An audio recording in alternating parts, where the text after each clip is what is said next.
Artistic Director, and I'm very pleased to welcome you to today's Amos Vogel Lecture. This year's Amos Vogel Lecture is presented in partnership with Rolex, and the lecture is being delivered by the great filmmaker who's also a Rolex testimony, Jia Zhangke.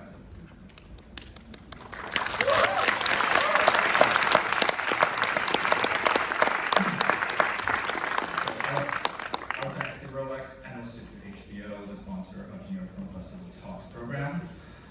I'm very pleased that Jia Zhangke is here today in his capacity to speak to you before we show his new film, Caught by the Tides. We inaugurated the Amos Vogel Lecture in 2021 to mark the centenary of Amos Vogel, the programmer, author, and co-founder of the New York Film Festival. Our idea was that this would be a lecture delivered every year by an artist who embodies the spirit of Amos Vogel's cinephilia and brings it into conversation with the present and the future of cinema. Previous artists who have delivered the lecture include Albert Serra, Colleen Smith, and Paul Bresciato.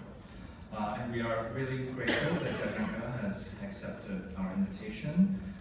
He is a filmmaker who means a great deal to me personally, to this festival. This is the 10th time that he has a film in the Main Slate.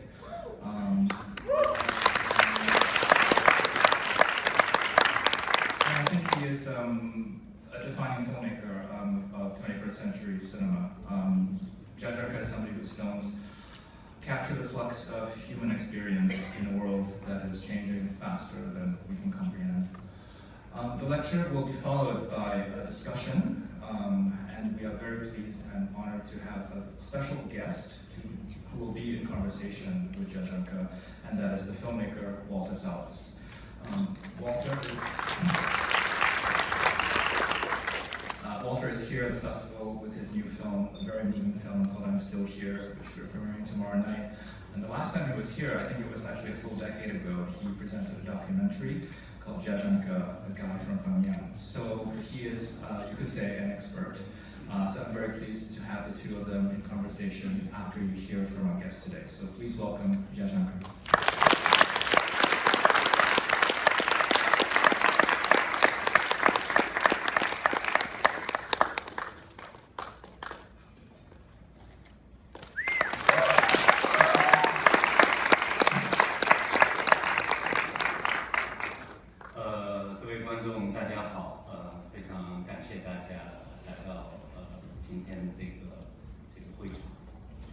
Hello everyone, and thank you for coming to today's talk. 我大概有6年没有来到纽约电影节了。那中间这些年就完成今天要放映这部影片《风流一代》。So it has been 6 years since the last time I was here for New York Film Festival, and during this time, I made this particular film that hopefully you will be seeing tonight as well. Will be shown here for the first time, and by the name of Caught by the Tides. 那这次来到纽约，有很多朋友都问我说，这6年你觉得最大的变化是什么？我说最大的变化是我开始戴墨镜了。So a lot of friends actually asked me what happened in the past 6 years. What's the biggest change since the last time you were here in New York? So I would reply and joke about the fact that I started to wear sunglasses wherever I go. 对，因为这个剪片子，这个眼睛这只眼剪得很不舒服，所以大夫让我戴一个墨镜。So because of the long hours and grueling editing process, that one of my eyes is actually damaged, and then so in order for me to cope with that condition, I have to unfortunately wear sunglasses wherever I go. 对，就是这个最新的影片《风流一代》确实有非常多的素材。这部影片最初是从2001年的时候开始制作。So Caught by the Tides indeed include many different type of footage I have captured since 2001. 那个时候刚刚有了数码摄影机，我还有女演员赵涛，还有摄影师，还有录音，还有一个制片，我们组了一个很小的摄制组，然后到了我的家乡山西，去到我喜欢的几个城市，特别是大同，开始漫无目的的拍摄。So at the time, it was the beginning of the DV technology, and I will then bring that DV camera along with Zhao Tao and the cinematographer and the sound recorders and producer, along with the very small crew, just going around different cities in Shanxi, my hometown province, including Dazhong. And what we did is just aimlessly trying to capture anything that would touch me. 我们并没有任何的剧本，因为我们想带着这个摄影机，在我们感兴趣的空间，感兴趣的地方，去拍摄，有记录的部分，也有一部分剧情的部分，都是即兴的去拍摄。So everything was very spontaneous. We didn't have a script, and we just really tried to capture the spaces, the locations that really move us and touch us at the time. And then some of the elements were shot in the documentary film styles, and also we have the fictional sides of the shoot as well, including in this process of trying to capture everything that moves us. 对，我并不觉得提前写一个剧本才能建立起一个电影内在的一个逻辑、内在的一个叙事，因为我相信事物之间一定有它们的关联。我希望在拍摄的过程中寻找这种叙事的线索和内在的这种段落跟段落之间的关系。我希望拍摄一部从影像开始到最终完成电影的这样一部影片。So for me, I don't really think that in order for you to film something, you need a script for it, because there's always a way that without a script, that you can still discover the type of internal logic, internal narrative with the images that you capture. And for us, for me, it's a process of not thinking about a script in mind, but then capture the image as I process them, digest them, capturing them, and hopefully I will find that minute direct connections I can make, and then structure the kind of internal logic and narrative that I have for any films that I want to make in the future. 在我学习电影的时候，我非常喜欢前苏联导演维尔托夫的带摄影机的人和他的电影方法。但是摄影机已经从传统的摄影机到了digital的摄影机，所以当时我们把这部影片起名叫做digital camera 的人。So when I was in the Film Academy, I was really an admirer of the work of the former Soviet director Vertov. And at the time that, of course, he had this very famous film about a man with a movie camera. So for me, with that digital camera in mind, I really trying to emulate him and then to create something with the spirit of a man with a digital camera. 我们一开始觉得可能拍1到2年就可以完成一个影片，关于20世纪初中国我们看到的面貌、感受到的氛围的这样一个影片。So we thought that maybe we would just do this for maybe a year or two, just really capture the essence and the zeitgeist of the early 20th century. 但是这个拍摄就一直觉得没有停止的一个心理的一个准备，因为一直觉得它不应该停下来，所以断断续续就一直拍了20多年。And as we were shooting this, and for some reason we didn't think that it's the right moment to stop filming. And so on and off, we've been making films like this for the past 20 years. 或许它是对我来说，它是一个长得很缓慢的树，它需要用很多年让这棵树长起来。So for me, probably this is a very slow-growing tree, and it would take a lot of years in order for me to nurture it and for it to grow. 一直到2020年，就是疫情来了。疫情来了之后，一开始我觉得疫情可能2个月、3个月就过去了，但是过了大概有6、7个月，我觉得这次好像没那么容易过去。在我们封闭在家里面不能外出的时候，我突然想，这部电影应该结束了。So it is not until the year 2020 the pandemic hit all of us, and I thought that maybe it would end after 2 months or 3 months maybe. And then we waited until the point of 6 to 7 months in. I suddenly realized that this is not going to go away anytime soon.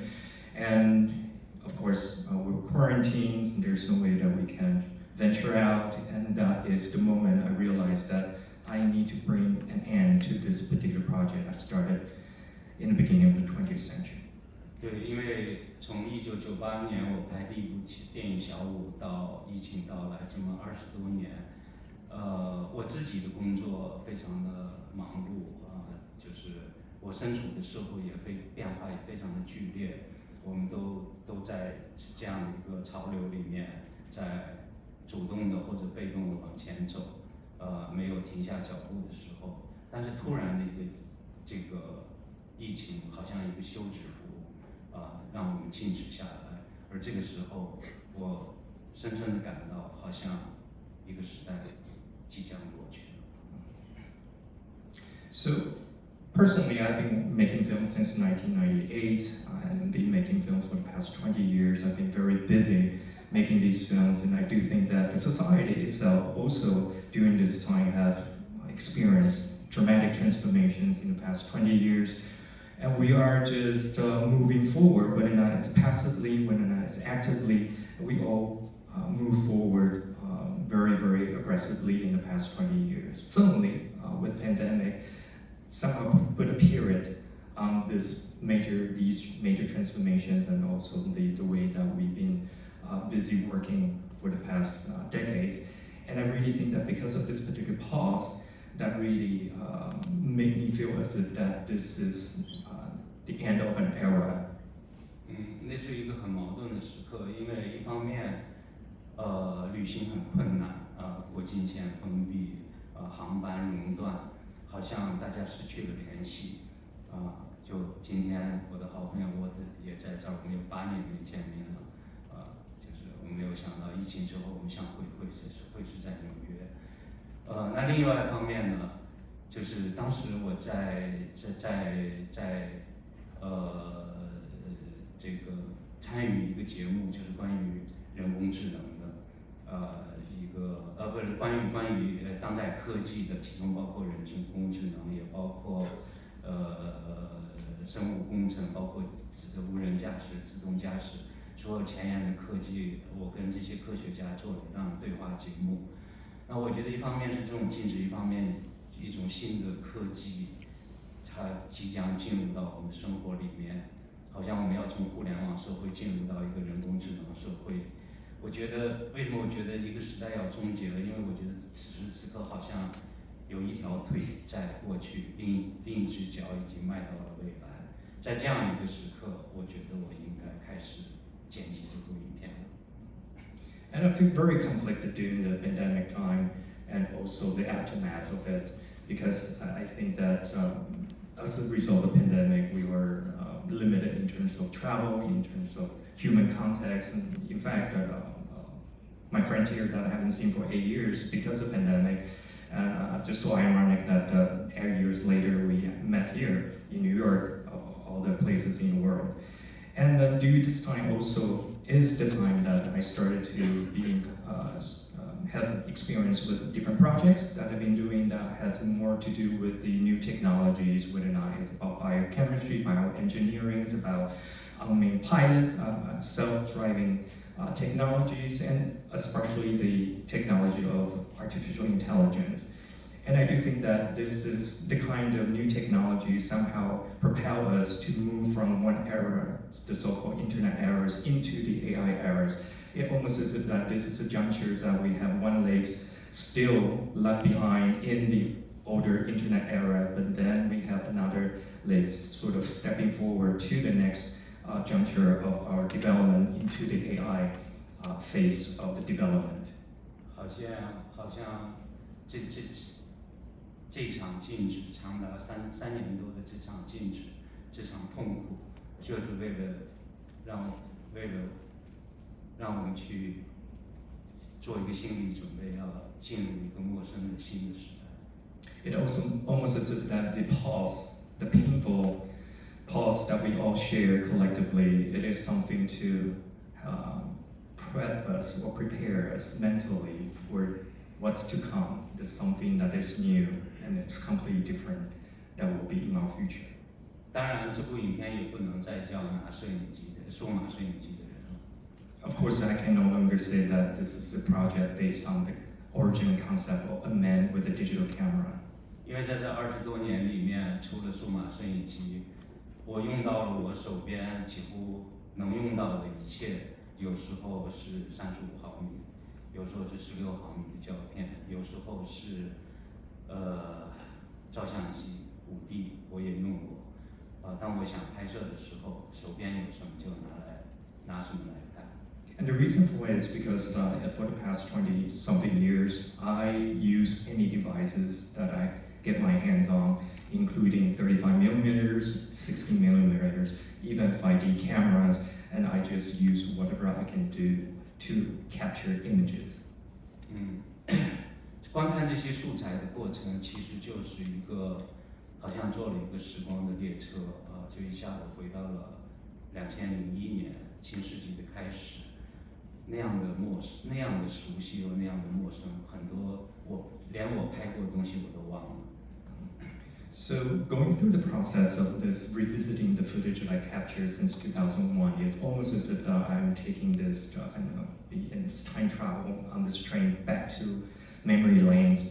And some of the images I didn't even remember that I captured them, and they seem very, very familiar, yet also something that is so strange or unfamiliar to me.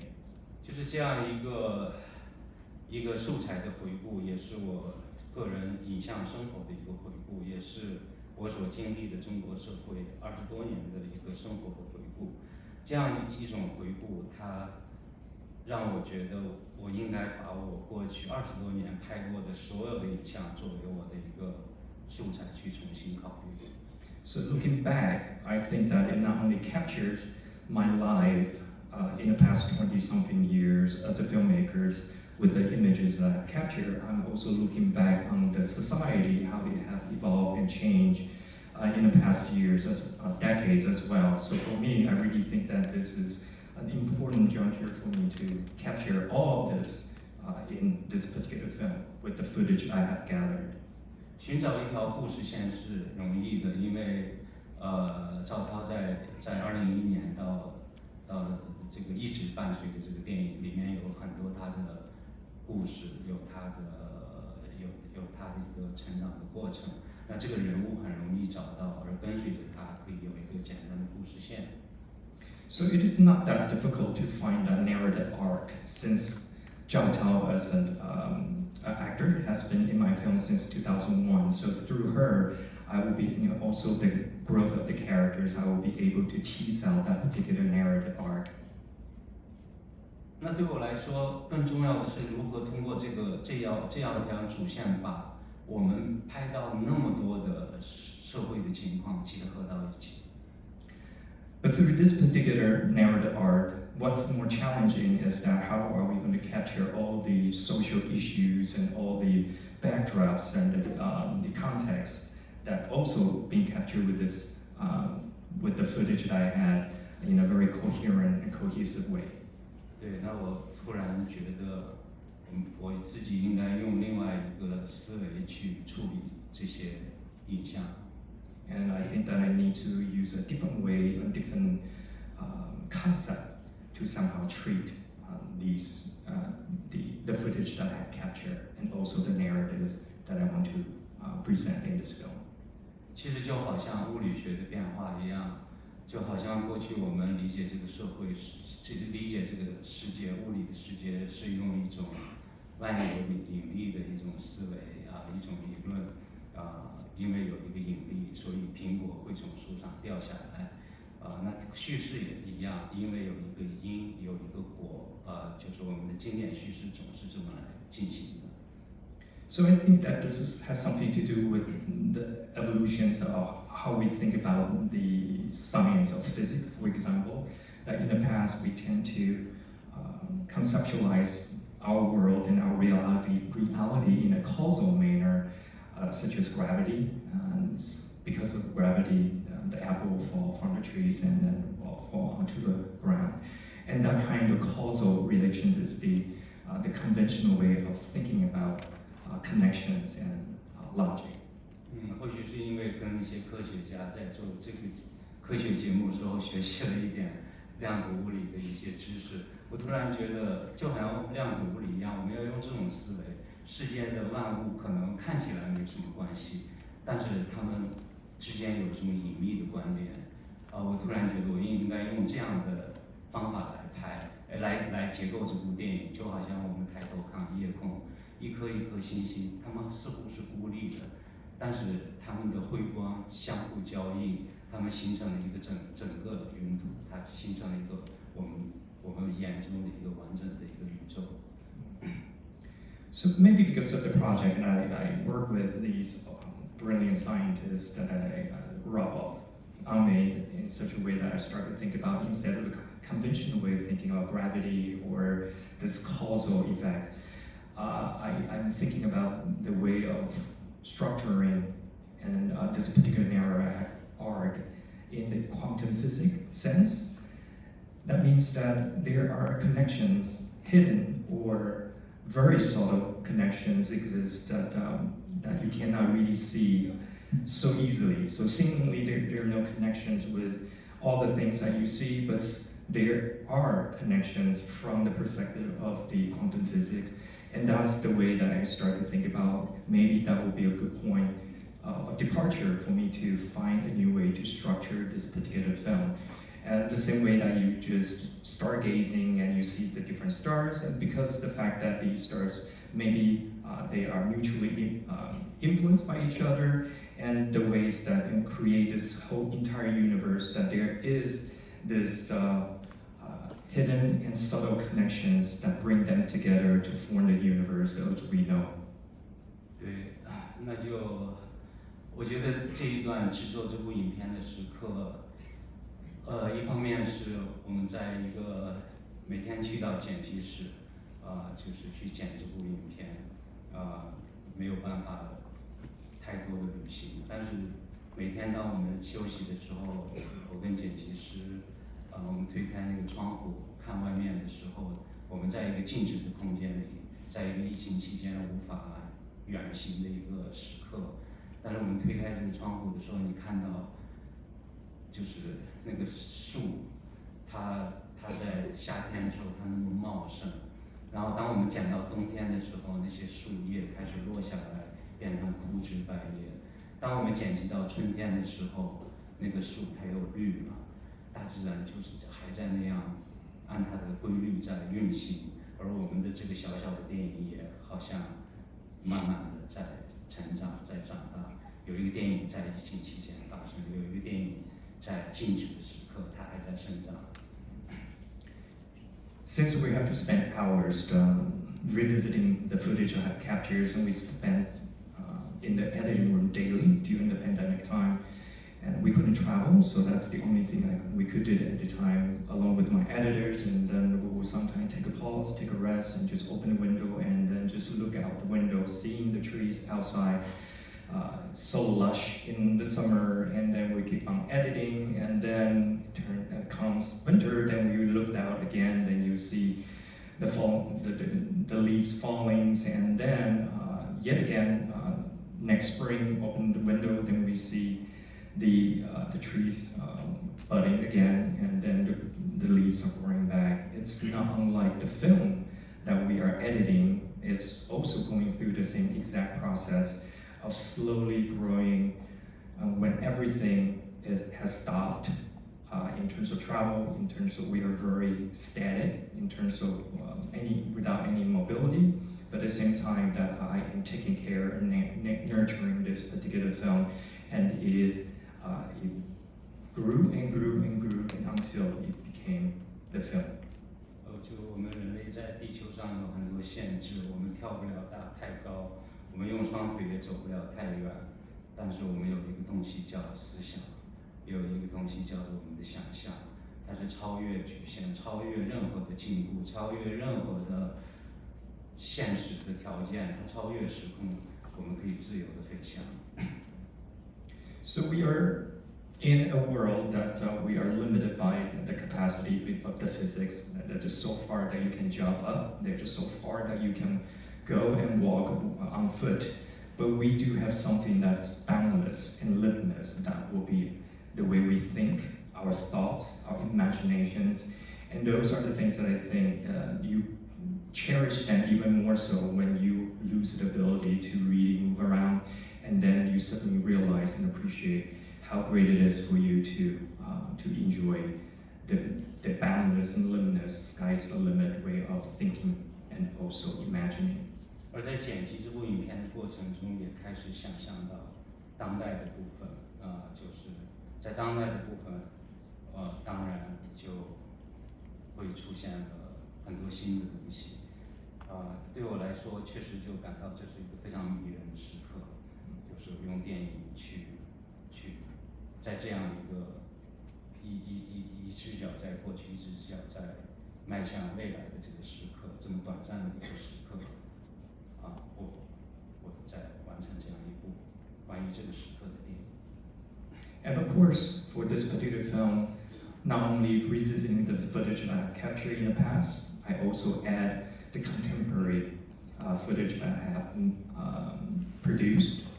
These are new contents and new materials to be included in the film, very much like the metaphor I used, that you have 1 foot in the past and 1 foot in the future, and that is also the same way I see how I structured this particular film with the footage I had in the past and also with the new ones that I made for this film, for the here and now. 就这部电影就完成了，今天能够在纽约电影节放映，我觉得对我来说，即使是这部电影，即使是对过去的一个回望，也是对未来的一个遥示吧。对，我觉得对我来说，可能也到了告别旧的家乡的电影，开始新的家乡的电影的时刻。So I'm glad I have the chance to bring this tree that I have nurturing for you all to see at the New York Film Festivals. And I really think that this will be a good way to say farewell to the Jia Zhangke in the past, and then to look forward to what's to come for the future of Jia Zhangke, and that you will see both of them captured in this film. 欢迎大家看《风流一代》，让我们一起度过这样的一个时刻，新旧交替的时刻。So I welcome you to watch the film called Other.8, and then to really appreciate the moment that we collectively are in, 1 foot in the past and 1 foot into the future. Thank you. Thank you.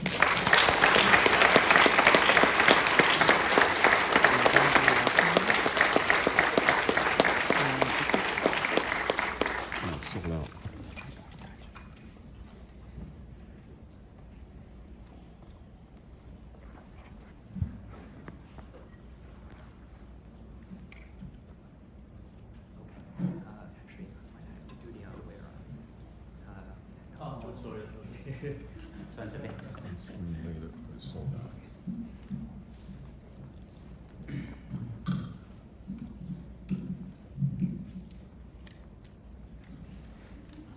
First of all, I feel so intimidated to interrupt this fluxus.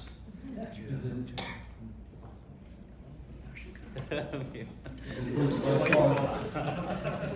have nothing more to say actually. It was by far the most extraordinary masterclass I've ever heard.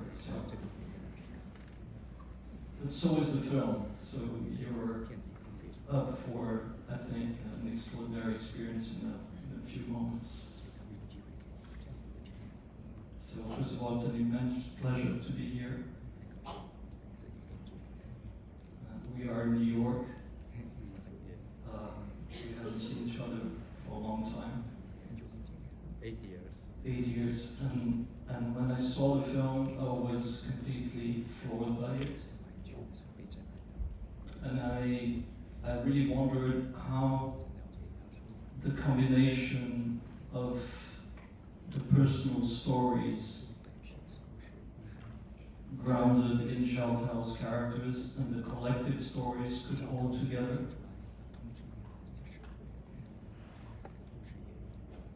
And by listening to you, I can understand some of it.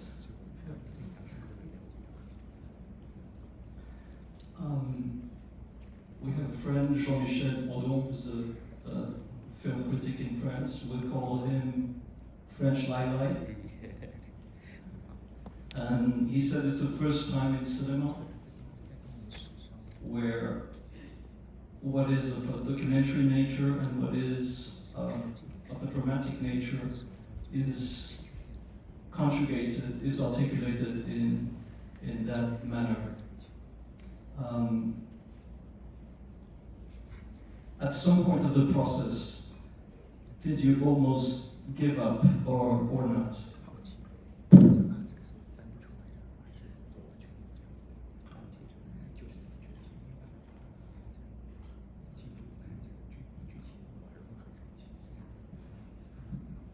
In the sense that it feels so extraordinarily difficult to do what you did. This is what I wanted to ask.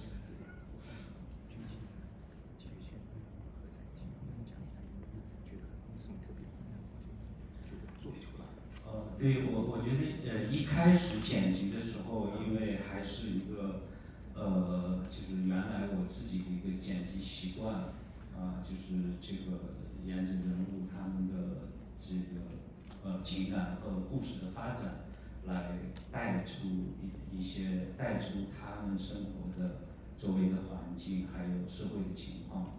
但是剪了一段时间之后，我突然觉得不应该这样剪，因为实际上当我去重新审视这么多年拍的东西的时候，我觉得就我刚才讲到的，我觉得试图去用一个传统的方法结构这部影片，它好像是一个跟这个电影的拍摄很不吻合的一种方法，因为这个电影拍摄它本身就是在拍摄之初就是想在一个自由自在的漫无目的的拍摄之后寻找他们的关联，而这个关联既然是这样的，为什么我们要把它剪得关联性那么紧密呢？所以我就突然想到，可能我们要换一种，我自己要换一个思路，所以实际上就有了这样一个，就是我称之为量子物理学式的思路之后，我觉得所有的素材就非常自由了，我不在意它跟人物有什么直接的关系，我也不在意它是用什么器材拍摄的，甚至我突然看到某一个段落的时候，我想用一个音乐，特别是里面有很多中国的摇滚乐，我也不在意它是哪一年发表的，那你比如说这个影片开始的时候用到的第二首摇滚音乐就是莎士那的《石家庄人》，在2001年还没有这首歌，但是我觉得没关系，就用，对，就突然就变得就无所顾忌了。So in the beginning of editing process, I think because out of habit, the way that I've been editing films and structuring film, it's very character-driven. That means I'm using a character to slowly tease out the changes in the environment, the changes in the society. And I do think that after working for quite a while with this particular conventional way, habitual way of character-driven, trying to find a connection, trying to find the structures, I suddenly realized that it is not fitting for this particular film because the original idea for this, the filming the footage, it is such an unconventional way of thinking about how can I have the complete freedom to really just aimlessly capture images. And then suddenly now I have to sort of bound by the conventional way of structure, of narrative, to trying to make sense of what I have captured. I just don't think that they go together. So I really need to change my concept of how am I going to tell this story without feeling restricted by the conventional narrative and structures. And that's why I mentioned before about this sudden epiphany of the quantum physics way of thinking about subtle connections or hidden connections of the elements that we see seemingly unrelated.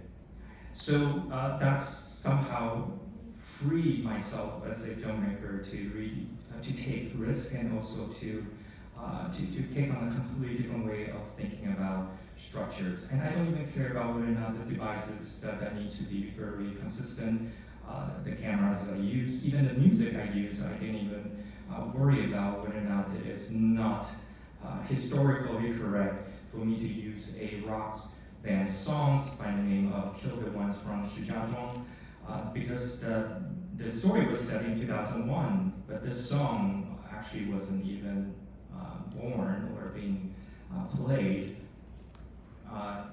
in 2001. So for me, I really thought that this free, this way of thinking, the quantum-physics way of thinking about making a film and structuring a film, free myself from all the limitations I used to have, and then really find a different way to tell a story.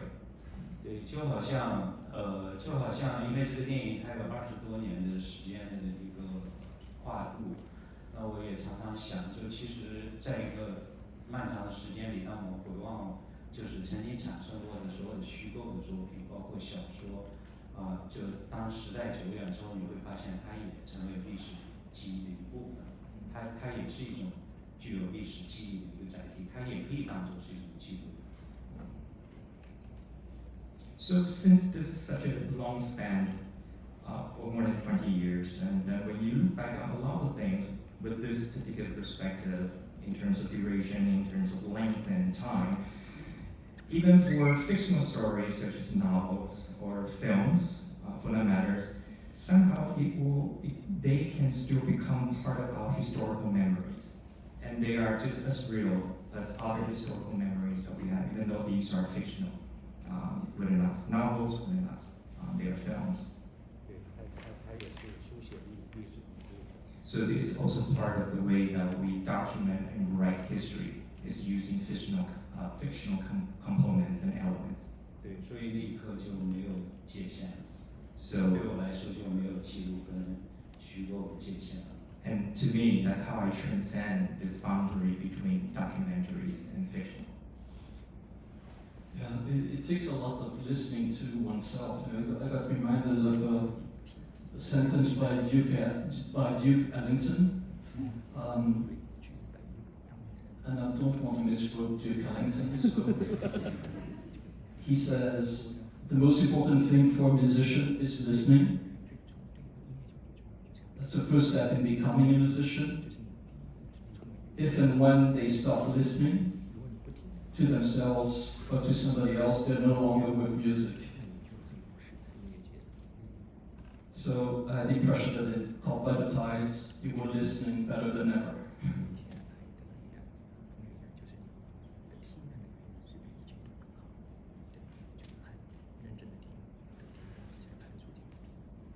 Uh, 对，可能就是这个电影里面的赵涛没有讲话。但确实我是希望大家能别听那么多话，听他周围有什么声音，就是其实我们有五官嘛，有5种感官，我觉得关掉1、2种，好像其他会变得更敏感一些。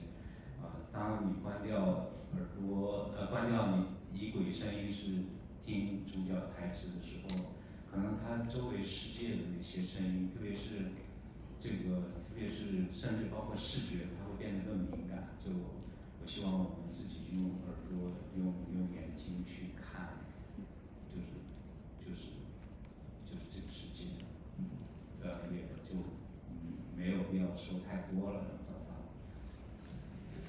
So in this film, Zhao Tao, the main characters, actually didn't say a word, wordless and dialogueless, and in such a way that I think it's by design.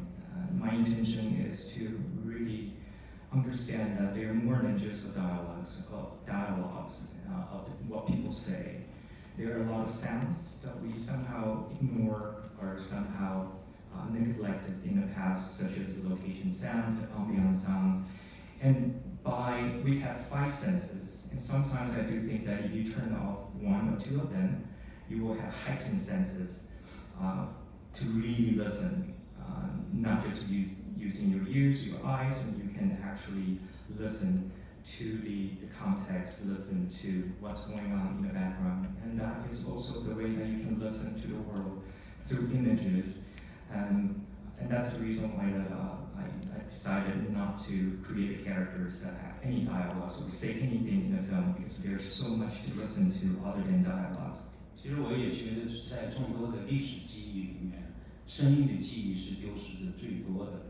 那比如说我们现在要是，比如在中国，我们要说唐代是什么样子的，那我们比如说李白诗里面写的山跟水、河流、黄河、山峡都在，唐代的建筑也还有包括像我们山西就有2座唐代的庙还存在。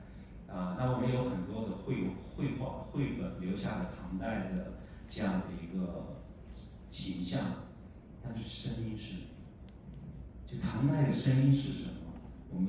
我们甚至没法想象。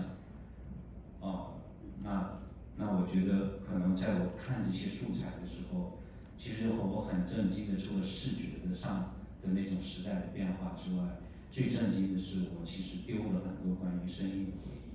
看这些素材的时候，它唤起了我回忆。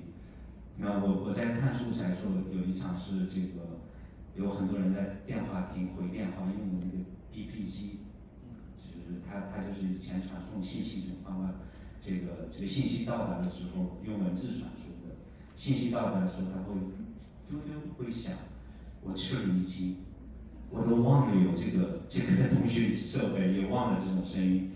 我这次的剪辑师是一个2003年出生的年轻人，他第一次剪长片，然后他根本没听过这种声音。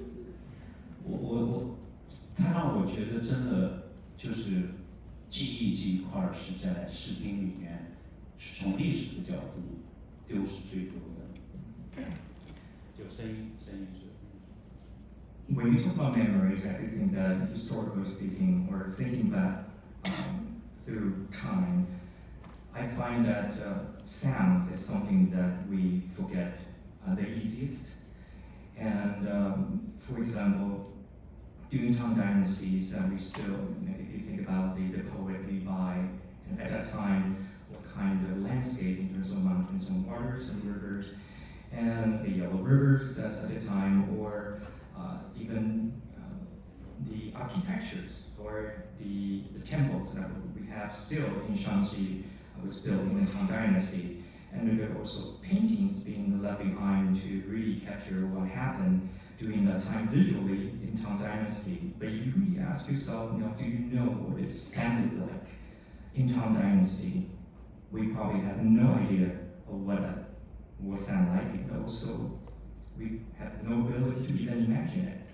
So I think that is the thing I also got during the process of editing these films, that when I revisit the footage that I captured, there are certain things that I can still recall or remember visually, but a lot of sound, the soundscape, somehow I found it very, very unfamiliar, and sometimes also very shocking to realize that this used to be how it sounded like in the past. For example, the first time I revisited the footage and suddenly saw and heard the beeping sounds of the BP calls, which is the device that will send you messages, and then when you receive someone's the text message of the day. And for me, it shocked me to, after so many years, heard that noise again, and suddenly realized that I had forgotten that this is how it used to sound like. The collaborator, the editor, was very young. He was born in 2003. He had never heard of this particular sound before. This is not part of his frame of reference. This is the first feature length film that he worked on. So for me, I do think that that's part of the kind of visual audio memories that I'm trying to capture, but at the same time, I also think that the audio part is something that is easily forgotten, and especially it's more important to capture. Your editor discovered Gengis Khan.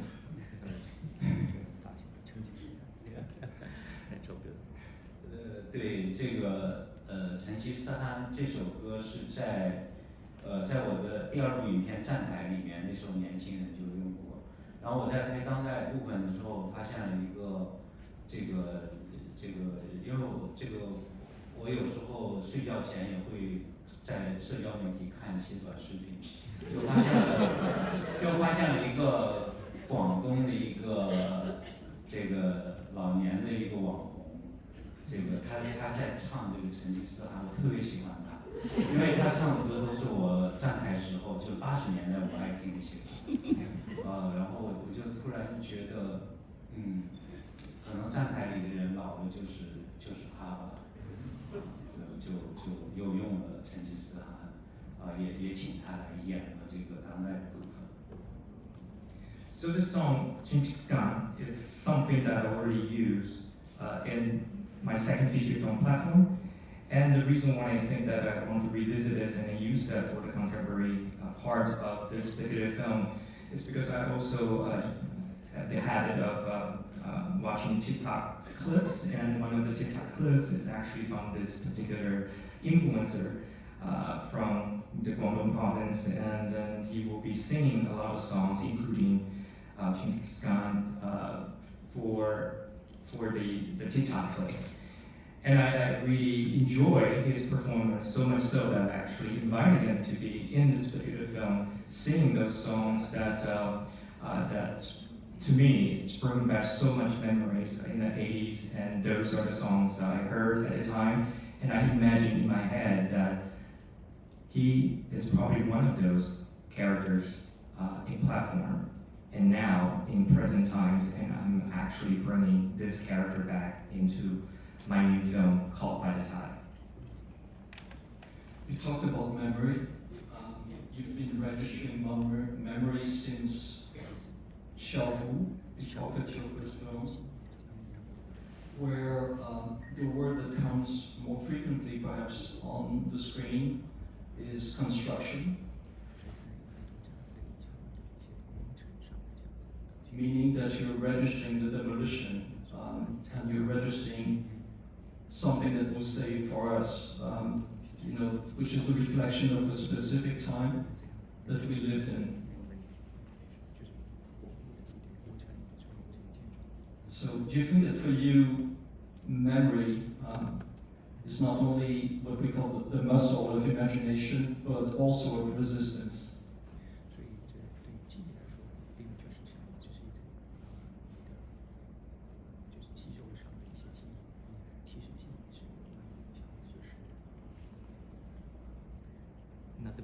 Also a form of resistance.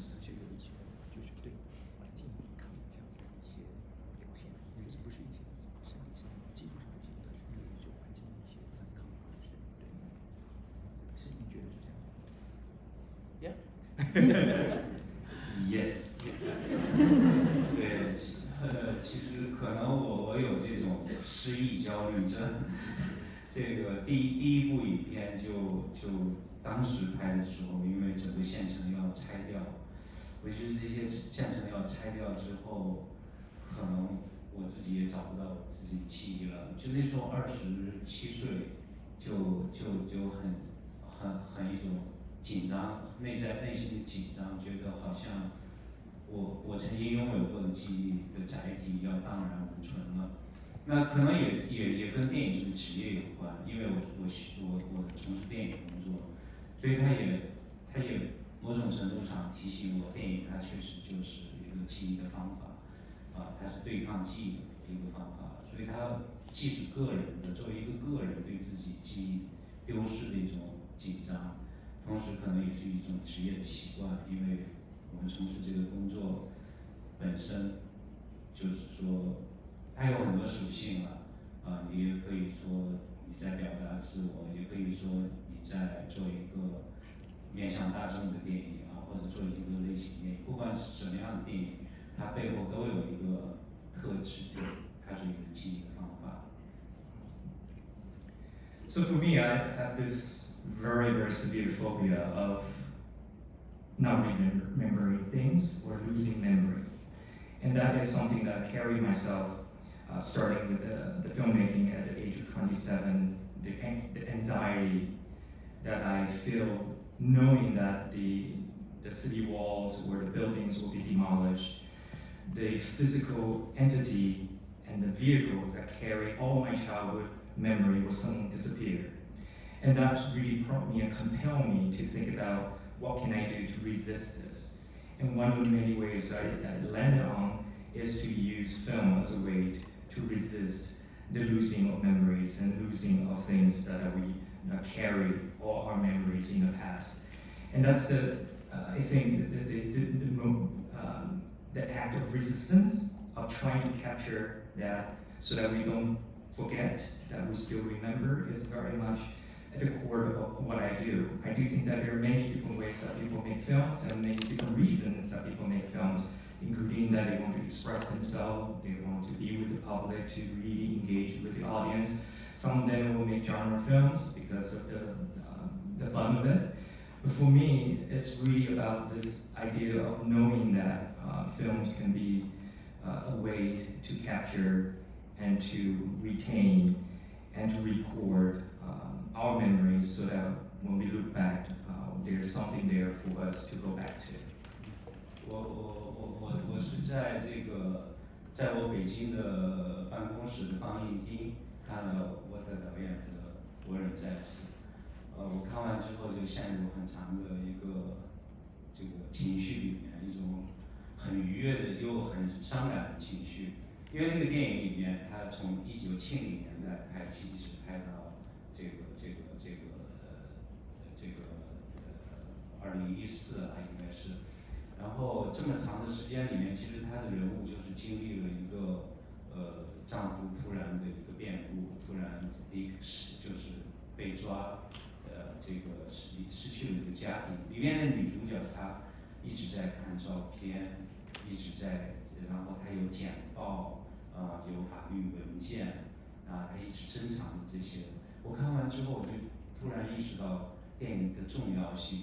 如果我那个记忆是属于这位女主角的，也是属于这个家庭的。但是对于公众来说，可能我们如果没有一部电影，我们看到的仅仅是一些照片，或者仅仅是一些简报，仅仅是一些法律文件，可能我们无法从情感的层面去理解一个女性她的痛苦，她的一个家庭的痛苦。但是通过一部电影，通过《我仍在此》这部电影，也会让我们就是从感官上进入到那个历史的事件里面，进入到一个完整的一个事件的感受上来。就是我觉得这是电影不可缺少的地方。我也相信就这些，就这一点是电影它永生的一个理由。So I was in Beijing in my office and I watched director Walter Salles' new film, I'm Still Here. And I was very, very moved by the film.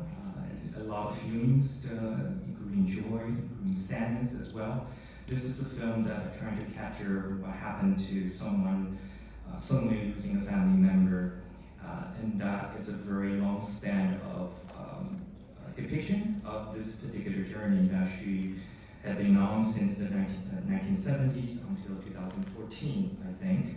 And I do think that the sequences of her losing and looking for her husband in all these years, and going through the pictures, going through the news clips, newspaper clips, and then also the court documents, and trying to really bring back memories of a loved one.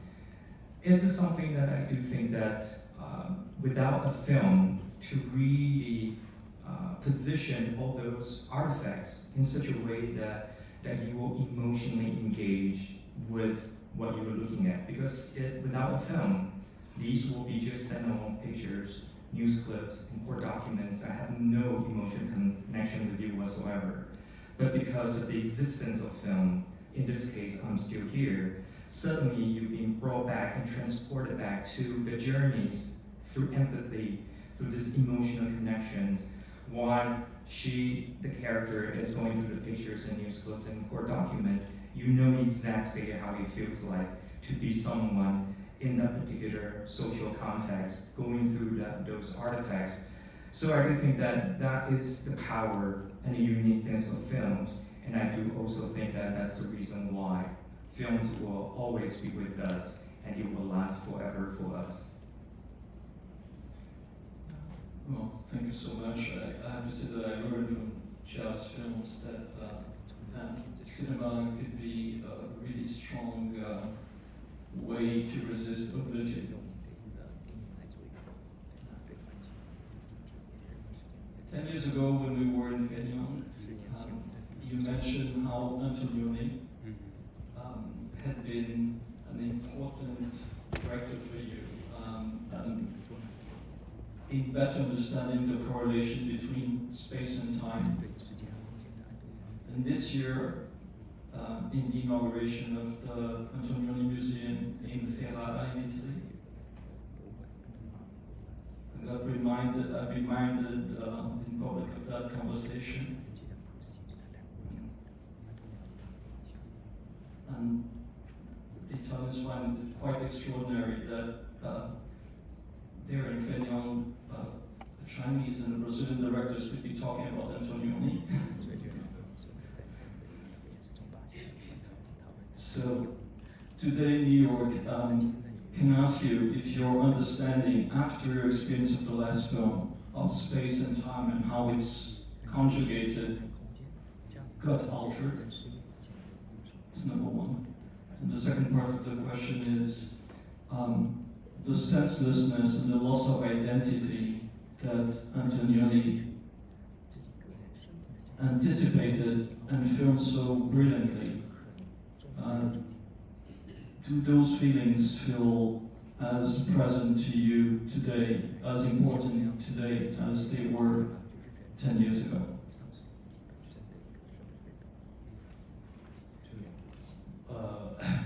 我觉得就是到江湖不是这风流一代片名都有点像啊。到风流一代之后，对因为我看你这么多的素材，然后它是一个很漫长的剪辑过程，所以我突然觉得从时间的角度，我觉得人的这样的一个就是记忆的时刻，虽然我们要度过很漫长的这个时间，但是我们记忆的时刻，首先它一定是碎片式的。就是我个人在回忆的时候，很少有线性回忆，就很少一件事情从头回忆到结束。那我我的大脑在处理回忆、处理时间的时候，它一定是碎片的，而这些碎片很漫长的一个时间里面，总是有那么几幕它是最耀眼的。So I apologize. Sometimes I will mess up the title of the film because they sound very similar to each other. And I do think that in terms of the editing process, it's such a long one for me.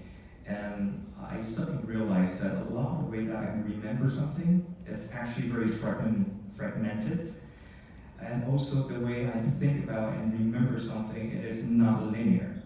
So for me, this kind of fragmented, non-linear way of thinking about memories somehow reflect to the process of editing, and there are certain moments that, in terms of the footage, that actually really resonate with me. 就是这种感受，如果我们的电影只是遵循一个时间线，在进行叙事的时候，那我们可能会完成的一个作品本身，它不靠近我们真实的一个思维方法。那这时候，我觉得就是在风流一代里，我就觉得这个时间线它是存在的，我们人生就是一个这个连续的时间线，但是在这个线上，在这个时间线上，它有一个横向的一个广阔的时间，而这个横向的广阔的时间就是要靠空间来扩展。So I do think that if you think about timeline-wise, the way we think about how to create narratives, and you do it chronologically, sequentially, in such a conventional way of thinking about structure, I do think that it is not fitting for the actual memory that we go through and the process of thinking about the past.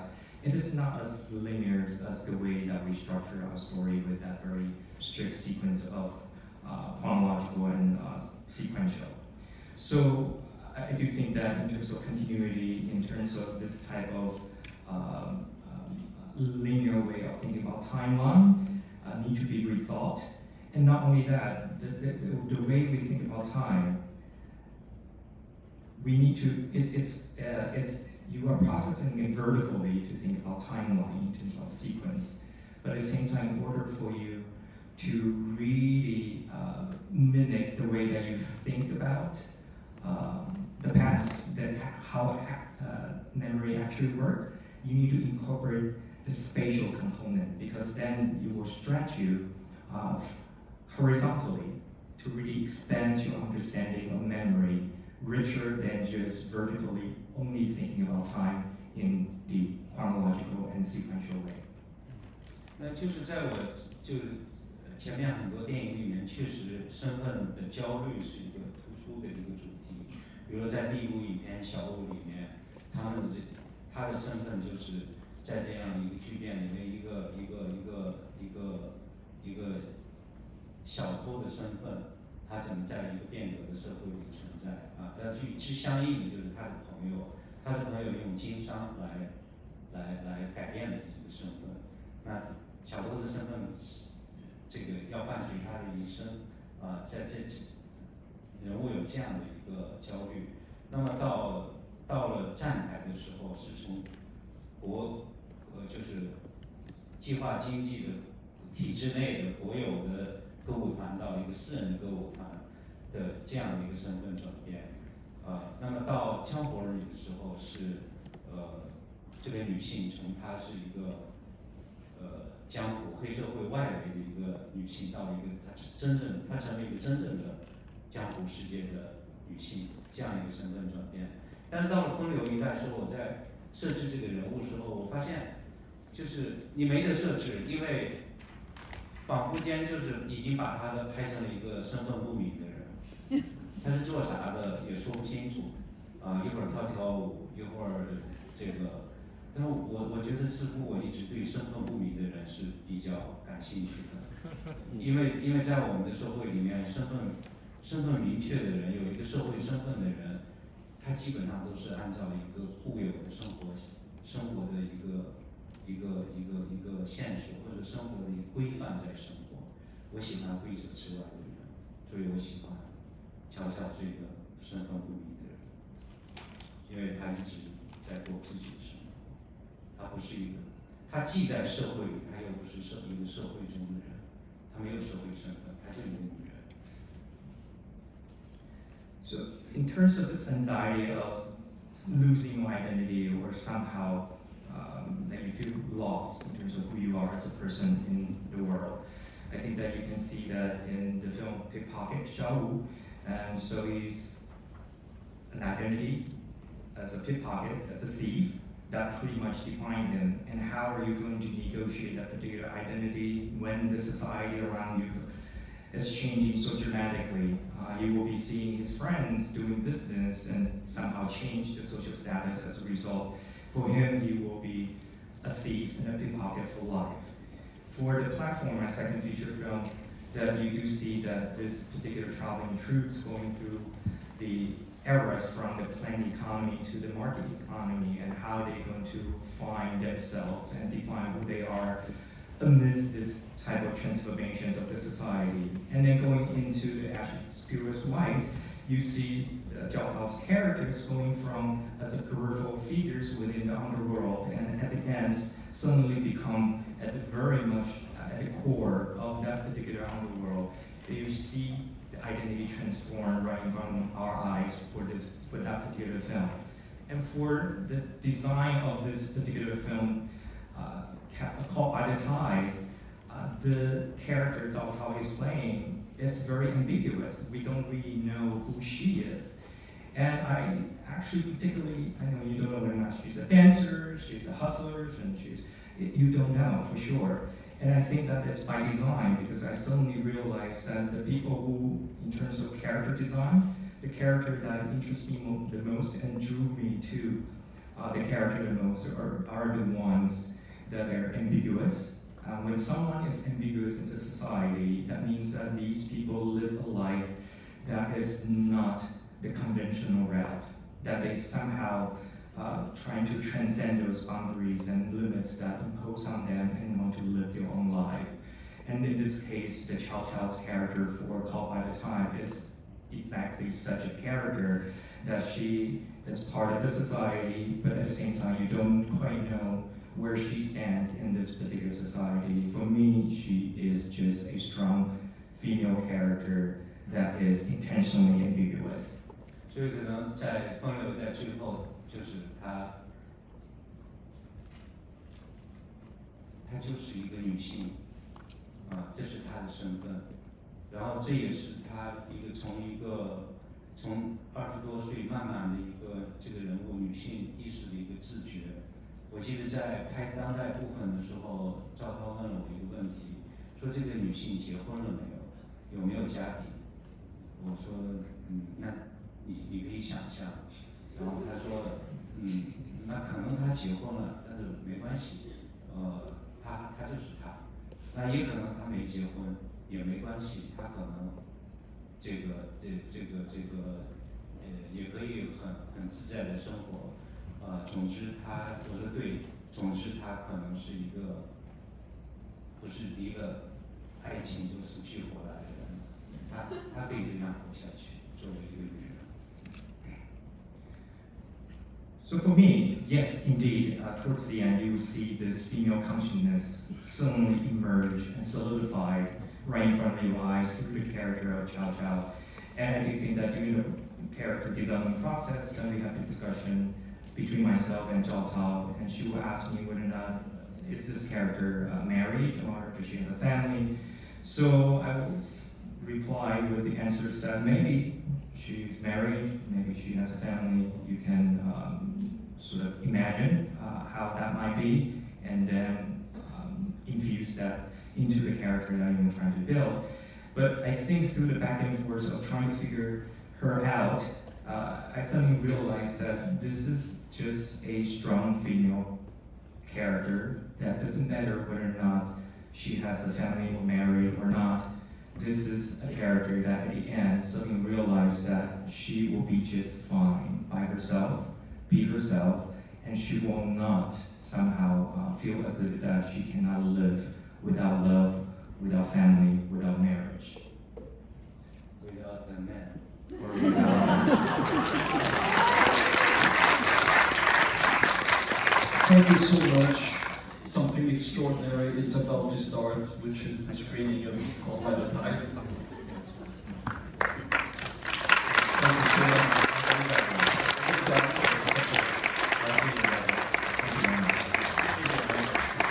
And thank you for saving my questions with extraordinary answers.